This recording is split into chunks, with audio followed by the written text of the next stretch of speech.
ज्याचे भाग्य चांगलं असेल त्याला आमच्या नामाचा छंद लागेल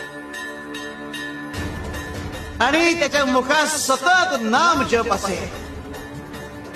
आमच्या नामाची गोडी निर्माण होईल.